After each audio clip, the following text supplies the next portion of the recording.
Tonight I want to speak a bit about the people in the communities who found solidarity and who are working together to take back the power and to seek out justice, not just for a select few, but for all of us.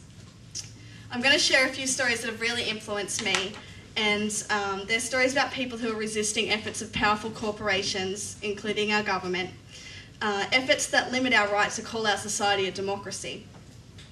I think that sometimes we let those who run this country forget that the word democracy actually comes from two words that essentially mean people's power.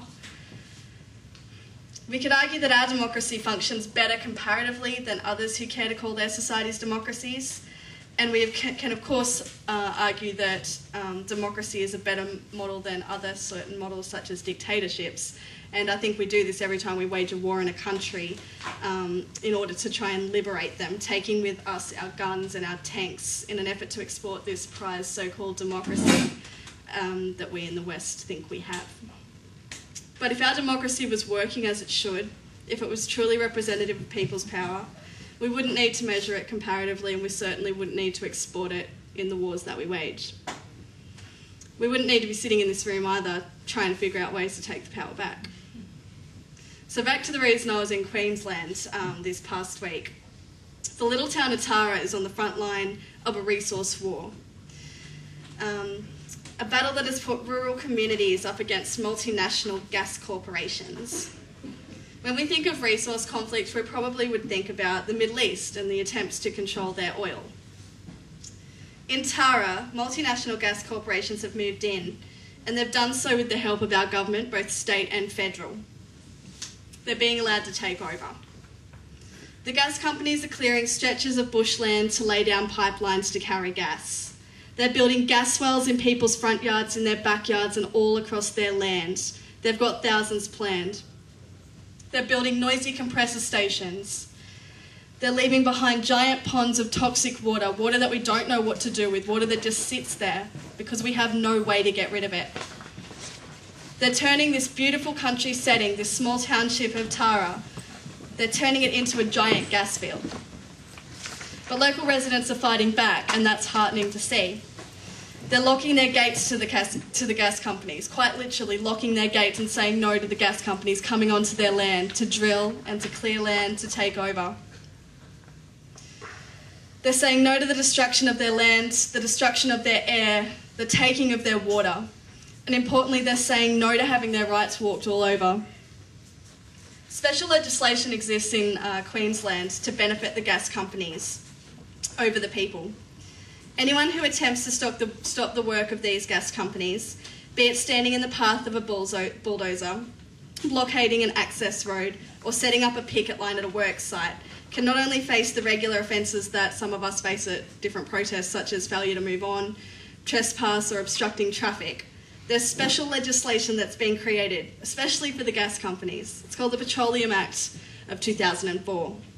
And this means that people who don't want gas on their properties can be faced with a $50,000 fine if they decide they'd like to do something about it.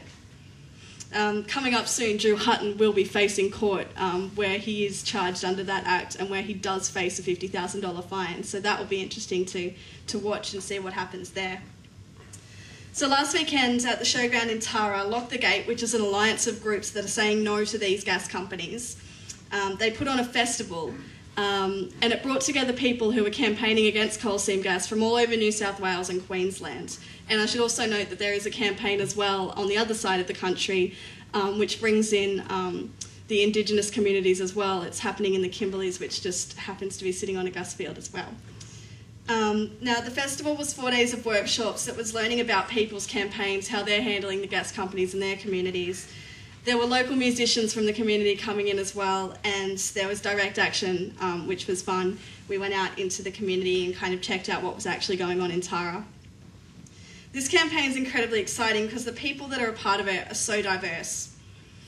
The issue of coal seam gas drilling has drawn in all the usual suspects, people like us, the Greens, Friends of the Earth, 6 Degrees, heaps of other activists and NGOs that we see around the place trying to protect our environment. But it's also brought in local communities, people who've had nothing to do with activism before in their life and probably never expected that they'd need to.